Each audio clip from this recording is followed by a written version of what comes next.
다 같이 한 마음으로 빌립보서 2장 9절의 말씀 같이 읽어보도록 하겠습니다. 이러므로 하나님이 그를 지극히 높여 모든 이름 위에 뛰어난 이름을 주사. 아멘. 예수님은 누구실까요? 예수님은 주님이십니다.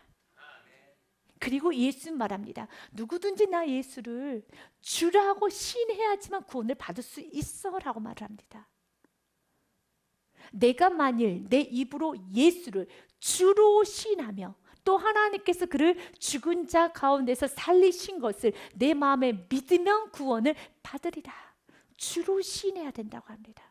주로 고백해야지만 구원을 받을 수 있다라고 합니다.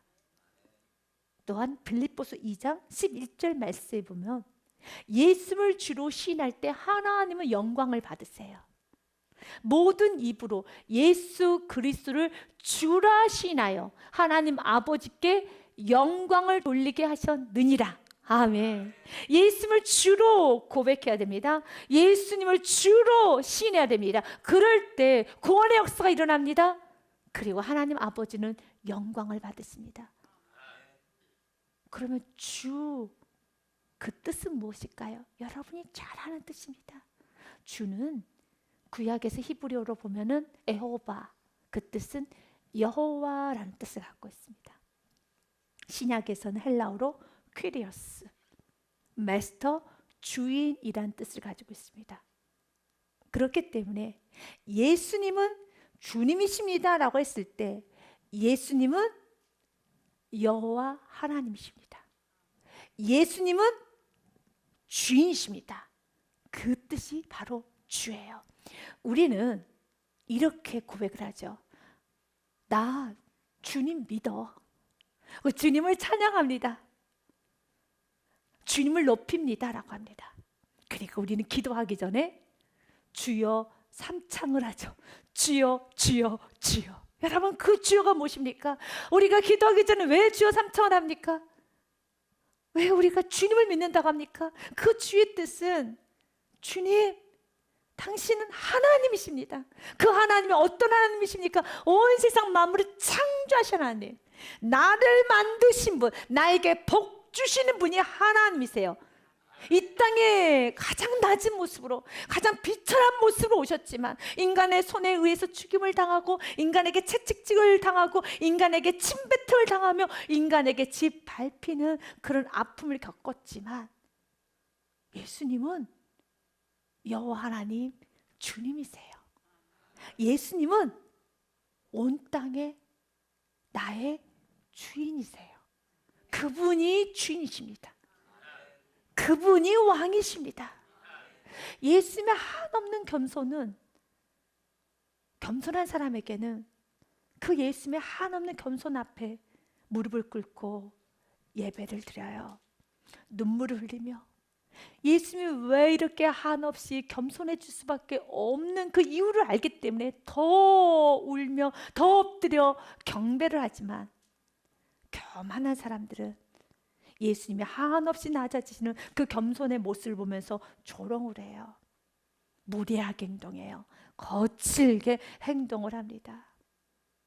여러분은 예수님이 낮아지심으로 오셨지만 빌립보서 2장 6절과 8절 말씀 그대로 예수님 그는 근본 하나님의 본체시나 하나님과 동등됨을 취할 것을 여기지 아니하시고 스스로 오히려 자기를 비워 종의 형체를 가지사 사람들과 같이 되셨고 사람의 모양으로 나타나사 자기를 낮추시고 죽기까지 복종하셨으니 그 십자가에서 죽으심이라. 예수는 스스로 낮아지셨죠. 여러분은 그 낮아지시는 이 예수의 모습을 보면서 여러분들은 마음 안에 예수님, 왜 예수님이 낮아지시게 됐는지 저는 압니다. 저는 압니다. 그러나 당신은 주님이십니다. 하나님이십니다. 당신은 온 세상의 주인이십니다. 세상이 예수님을 짓밟았고 사람이 예수님을 채찍질했으며 사람이 예수님을 찔렀고 사람이 예수님을 죽였지만 십자가에서 죽으심이라 했던 것처럼 말씀 그대로 예수님을 죽였지만 예수님은 주인이십니다. 왜 예수님이 죽으셨나요? 왜 예수님께서 십자가에서 피를 흘리셨나요? 우리 인간을 구원하기 위하여, 죄를 사하여 주시기 위해서 예수님은 피를 흘리셨지요. 피가 없이는 인간의 죄, 생명이 있는 인간의 죄는 없어지지 않습니다. 레위기서 말씀해 보니 17장 말씀에 육체의 생명은 피에 있습니다. 내가 이 피를 너희에게 주어 제단에 뿌려 너희의 생명을 위하여 속죄하게 하였나니, 생명이 피에 있으므로 피가 죄를 속하느니라. 생명에는 다 피가 있어요. 그래서 이 생명을 속하기 위해서는 피가 필요해요. 그런데 더러운 피는 죄를 씻을 수가 없어요. 인간의 모든 피는 다 더럽습니다. 죄인들이 흘리는 피는 더러운 피예요. 죄인들이 흘리는 피는 그 누구도 살릴 수 없어요. 죄의 대가를 치르고 죽는 것뿐입니다. 그 피는 아무런 효력이 없어요. 나의 죄를 깨끗이 씻어주기 위해서는 깨끗한 피, 거룩한 피, 바로 예수의 피가 필요해요. 죄가 없으신, 그러나 인간의 몸으로 오신 그 예수의 피가 우리에게는 효력이 있는 겁니다. 그래서 베드로전서 베드로 사도는 예수의 피를 말하였습니다. 너희가 알거니와 너희 조상이 물려준 헛된 행실, 우리가 아담과 하와부터 내렸던 수많은 죄들, 내가 졌던 죄들, 여러분, 내가 많이 져진 모든 헛된 행실과 같은 모든 죄를 대속함을 받은 것은 은이나 금같이 없어질 것으로 된 것이 아니요, 19절 말씀 같이 읽습니다. 오직 흠없고 점없는 어린 양 같은 그리스도의 보배로운 피로 된 것이니라. 아멘. 예수의 피, 깨끗하고 거룩한 보배로운 피, 보혈이 나의 죄를 다 씻어주는 것입니다. 예수님은 십자가에서 죽으셨습니다. 가장 낮은 모습이 되셔서 십자가에서 죽으셨어요. 그러나 그분은 온 세상의 주인이시고 그분은 하나님이십니다. 이런 예수님을, 무지한 인간이 예수님을 알아보지 못하고, 예수님이 하나님이신 것도 알지 못하고, 예수님께서 온 천지 만물의 주인이시고 창조주이시며 또한 왕이신 것도 알아보지 못하고, 그 예수님을 향해서 채찍질을 가고, 인간이 그 예수님을 향해서 치열 뱉고 조롱하는 그 모습을 보며 결국은 예수님을 죽였을 때 자연 만물이 이렇게 반응을 했어요. 누가복음 23장 말씀에 보니 해가 힘을 잃어버렸습니다. 해는 인간에게 비추면 인간이 눈이 멀어요. 여러분, 인간이 해를 쳐다보면 눈이 멉니다. 해에 가까이 갈 수 없어요. 그렇게 연약하고 무능한 인간이 해를 만드시고 달을 만드시고 온 천지 만물을 만드신 그 하나님이신 예수님을 죽인 거예요. 그분이 죽임을 당한 겁니다. 그 모든 사실 앞에서 해가 빛을 잃어버렸어요. 그래서 성경 기록해 놨습니다. 때가 제 6시쯤, 6시는 지금의 시간으로 말하면 12시 정오로 말합니다. 정오가 되어 해가 빛을 잃고 온 땅에 어둠이 임하여 제 9시, 오후 3시까지 계속 어둠이 짙어집니다. 자연 만물이 토해버린 거죠. 자연 만물이 눈을 감아버린 겁니다. 우리는 자연의 이상현상을 보면서 여러 가지 요인을 분석합니다. 누구누구의 문제로 인해서, 누구누구 때문에. 그러나 자연의 이상현상은 예수님을 주인으로 모시지 않는 정말 인간의 죄악된 모습을 바라보며 자연들이 소리치고 있지 않은가 라는 부분도 생각해 보아야 되겠습니다. 사랑하는 여러분, 예수님은 주님이십니다. 예수님은 여호와 하나님이십니다. 예수님은 주인이십니다. 그래서 그 예수님을 우리는 나의 주인으로 모시고 살아야 됩니다. 세상 사람들은 예수님을 모시지 않고 주인 삼고 살지 않지만 예수를 나의 구원자로 영접하는 예수를 믿는 자녀라면 너희는 나 예수가 주님인 것을 알고 주로 시인하며 살아야 됩니다. 주로 고백하며 내 삶의 주인, 내 삶의 왕은 예수 그리스도이십니다. 내가 믿고 있는 예수는 주님이십니다 라고 고백을 해야 되겠습니다. 사단은 끊임없이 예수님을 주라 고백하지 못하도록 유혹을 많이 합니다. 40일간 금식 기도를 하였던 예수님께서 금식 기도를 마치시고 난 후에 곧바로 찾아온 것은 천사들이 아니었어요.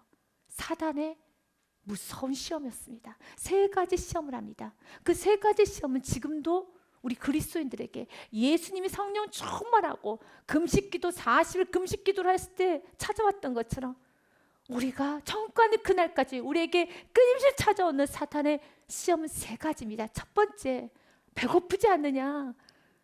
지금 헐벗지 않았느냐? 문제가 있지 않느냐? 너 자존심 상하지 않았느냐?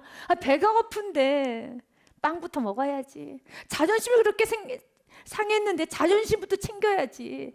이렇게 문제가 있는데 문제부터 해결해야지 라고 첫 번째 사단 유혹을 합니다. 사랑하는 여러분, 예수를 구원자로 영접하는 자, 은혜 받은 자는 아무리 배가 고파도 헐벗어도 내 자존심이 무너질 때는 무너져도 자존심을 먼저 챙기는 거 아닙니다. 먹을 거 빵을 먼저 챙기는 거 아니고 여러분 문제를 먼저 해결하는 거 아닙니다. 먼저 하나님 말씀을 붙잡습니다. 하나님의 뜻을 붙잡습니다. 첫 번째 유혹, 예수님께도 이렇게 말합니다. 배고프지 않으십니까? 돌을 떡으로 만들어 드십시오. 그때 예수님은 뭐라고 말씀합니까? 예수께서 대답해 이르시되 기록되었으되 사람이 떡으로만 살 것이 아니라 하나님의 입으로부터 나오는 모든 말씀으로 살 것이라 하니라 하시고 물리쳐버립니다. 우리도 마찬가지예요. 문제가 있을 때 사단은 끊임없이 유혹합니다. 문제부터 해결해. 자존심 상했잖아. 먼저 자존심부터 챙겨서 분노 내고 화 내고 짜증 내고 원망하고 그리고 지금 서럽잖아. 서러우면 은혜 말씀 다 뒤로 하고 너의 서러움부터 챙겨라고 하죠. 그러면 안 되죠. 은혜 받은 자는 항상 먼저 말씀이에요. 나 은혜 받았는데 떡이 먼저 아니지. 내 감정 먼저 챙기는 거 아니지. 하나님의 뜻이 먼저이죠. 두 번째로 사단이 예수님을 시험합니다. 하나님을 의심하게 합니다. 세상의 사람들은 자주 이런 말을 하죠. 하나님의 살아계심을 보여주어라. 하나님의 사랑을 보여주세요 라고 하죠. 사단도 우리들 유혹합니다. 하나님의 사랑을 증명해 보이라고. 하나님이 너와 함께 하시면 증명해 보이라고 하면서 기도응답 없잖아. 기도를 해도 변화된 거 없잖아. 이렇게 열심히 예배드려도 변화된 거 없잖아. 보여줘봐 라고 하면서 점점 더 기복신앙으로 우리를 끌고 갑니다. 사랑하는 여러분, 믿는 건 믿는 겁니다. 그래서 예수님 말합니다. 내가 왜 너에게 보여줘? 내가 믿는 건 믿는 겁니다. 사단은 끊임없이 보여주라고 하죠. 세상 사람들처럼요. 세상 사람들이 하나님의 살아계심을 보여주라고 하면서 내가 보면 내 이성으로 이해가 되면 내가 만족이 되면 믿겠다고 하죠. 사단도 끊임없이 우리들 마음에 의심을 불어넣어줍니다. 기도해서 응답이 되어야지만 믿도록. 내가 이렇게 모든 게 되어진 걸 보고 믿겠다라고 점점 더 기복신앙으로 되어가게 만듭니다. 그때 예수님은 이렇게 말씀하셨죠. 예수님께 시험을 합니다. 너가 만약 하나님의 아들이었든 뛰어내리라. 예수님을 증명할 필요가 없어서 뛰어내리지 않으셨어요. 내가 왜 증명해야 돼? 믿는 건 믿는 것이지. 내가 왜 증명해야 돼? 믿는 건 믿는 것이지.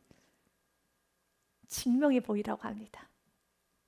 그가 너를 위하여 그의 사자들을 명하시리니 그들이 손으로 너를 받들어 발이 돌에 부딪히지 않게 하리라 하였느니라 라고 했을 때 예수님은 7절에 이렇게 사단을 물리칩니다. 시험하지 말아라. 믿는 것은 믿는 것이란다. 그 어떤 게 보여지지 않아도 나는 이 말씀이 믿어졌고 나는 이 말씀에 내 생명을 걸었고 난 이 은혜 어떤 현상이 없어 내가 알고 있고 지금 내가 알고 있고 나는 알고 있어. 그 누구도 몰라도 하나님이 내가 어떻게 살기를 원하는가 나는 알고 있어. 그것을 속일 생각하지 않을 것이고 사람들이 모르고 사람들은 속고 나도 사람을 속일 수 있지만 하나님을 속일 수 없어. 믿는 것은 믿는 것이야. 예수님 말합니다. 하나님을 시험하지 말라 라고 하면서 두 번째 시험을 이기십니다. 세 번째 시험이 예수님을 꼭대기로 데리고 갑니다. 그리고 온 천하를 다 보여주면서 이 모든 것을 다 너에게 줄 테니 너의 마음대로 지배하여라 라고 유혹을 합니다. 바로 예수님을 나의 구원자로 믿고 영접하면서도 사단은 끊임없이 우리를 높은 꼭대기로 데리고 올라가면서 이제 너도 힘이 있으니까 이젠 주체적으로 살라고 합니다. 알아서 결정하고 이제는 너의 생각대로 주체적으로 살라고 합니다. 인간의 본성 안에는 이래라 저래라 하는 말을 듣고 싶어 하지 않는 본성이 있어요. 그래서 나의 마음대로 살고 내가 주인이 되어서 내가 생각대로 내가 결정하고 싶은 그런 욕구가 있습니다. 사단은 오늘 또 우리를 높은 꼭대기로 올라가게 합니다. 이제 너에게도 힘이 있어. 마음대로 결정해. 주체적으로 살아도 돼. 그러나 그 꼭대기는 너무 외로워요. 너무 추워요. 너무 위험한 곳입니다. 여러분, 낮은 곳이 따뜻해요. 행복한 곳입니다. 그래서 교만해지면은 주위 있는 사람들도 아픔을 주지만 본인이 제일 아파요. 너무 외롭고 너무 춥고 너무 차가워져요. 꼭대기는 외롭고 춥고 차가운 곳이에요. 너 마음대로 살아. 너 마음대로 결정해. 그때 예수님께서는 뭐라고 말씀하시니까 사탄아 썩 물러가라 라고 합니다. 4장 8절 말씀부터 제가 읽겠습니다. 마귀가 그를 데리고 지극히 높은 산으로 가서 천하만국과 그 영광을 보여 이르되 만일 내게 엎드려 경배하면 이 모든 것을 내게 주리라. 그때 예수님 뭐라고 말씀하십니까? 예수께서 말씀하시되 사탄아 물러가라 기록됐을 때 주 너의 하나님께 경배하고 다만 그를 섬기리라 하였느니라. 아멘. 내가 내 마음대로 살아 썩 물러가라. 끊임없이 너의 마음대로 너의 주체적으로 너 마음대로 살라고 이렇게 사탄이 유혹할 때 우리는 사탄에게 썩 물러가라 하면서 나는 하나님을 섬겨야 되고 하나님이 나의 주인이셔서 하나님이 지배를 받고 하나님을 섬기고 하나님께 경배하고 하나님 뜻 가운데 나는 움직이는 사도 바울처럼 고백했죠. 구원받은 사도 바울이 항상 고백했죠. 예수 그리스도 사도된 종 바울은 이라고 고백했던 것처럼 예수 그리스도의 종된 나 바울은 이라고 고백했던 것처럼 우리도 오늘 고백해야 됩니다. 사탄이 우리를 높은 곳으로 올리려고 할 때 마음대로 살라고 우리에게 유혹할 때 사탄아 물러가라. 나는 하나님께 경배하고 하나님만을 섬기리라 하여야 하겠습니다. 마태복음 2장에 보면 헤롯 왕의 이야기가 나옵니다. 이 땅에 참으로 진짜 왕이 오셨지요. 누가 오셨습니까? 예수 그리스도가 오셨습니다. 그런데 가짜 왕인 헤롯이 이 땅에 왕이 오셨다는 소식을 듣고 소동합니다. 당연히 그렇죠.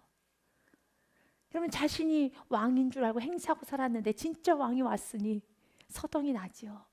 헤롯 왕 때 예수께서 유다 베들레헴에서 나심에 동방으로부터 박사들이 예루살렘에 이르러 말하되 유대인의 왕으로 나신 이가 어디 계시냐? 유대인의 왕이 누구냐? 어디 계시느냐?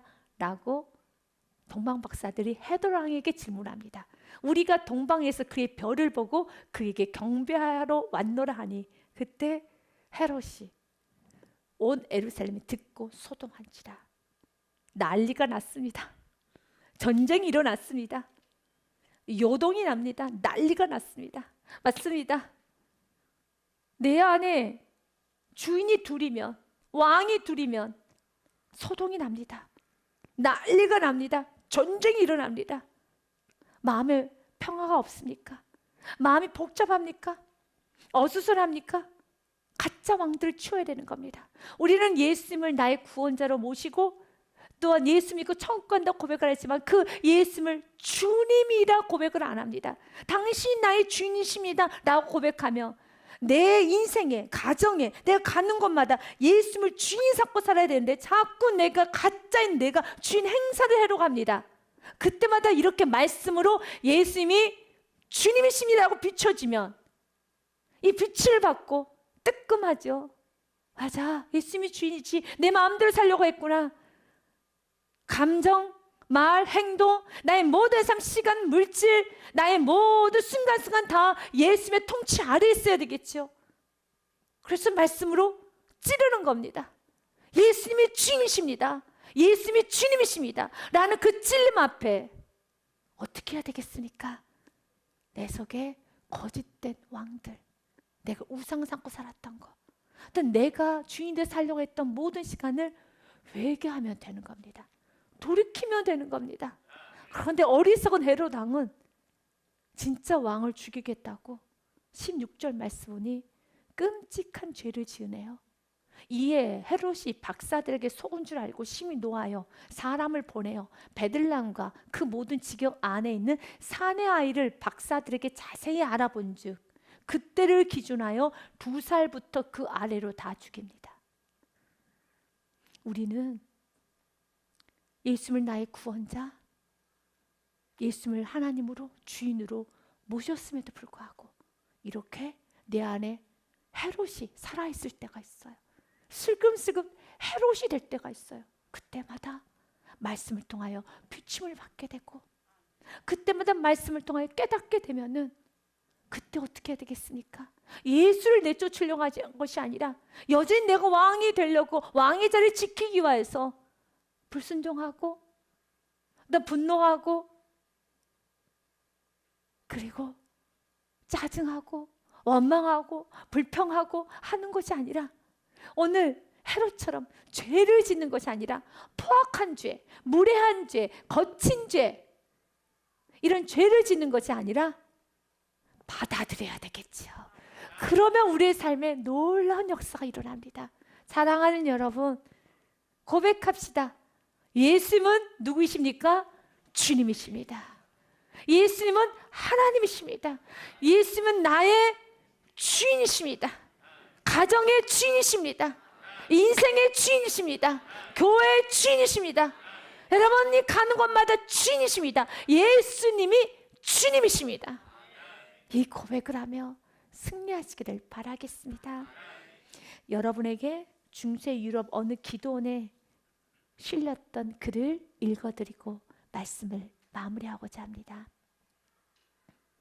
너는 나를 주라고 부르면서도 나를 주인으로 모시지 않았고 너는 나를 진리라고 하면서도 내게 배우지 않았고 너는 나를 빛이라고 하면서도 나를 바라보지 않았고 너는 나를 길이라고 하면서도 나를 따라오지 않았고 너는 나를 능력이라고 하면서도 나를 의지하지 않았고 너는 나를 응답이라고 하면서도 내게 기도하지 않았느니라. 그러니 너는 너의 삶이 가난하더라도 나를 원망하지 말라. 나는 이 글 예수님을 주라고 부르면서도 주인으로 모시지 않았던 주여 삼창을 하였음에도 불구하고 예수님의 주인 되심을 거부했던 시간이 있었다면 주님 앞에 내어놓고 다시 한번 예수님은 나의 주님이십니다 고백하며 나아가는 우리 모든 교우님들 이번 한 주간이 되시기를 주님의 이름으로 축복드립니다.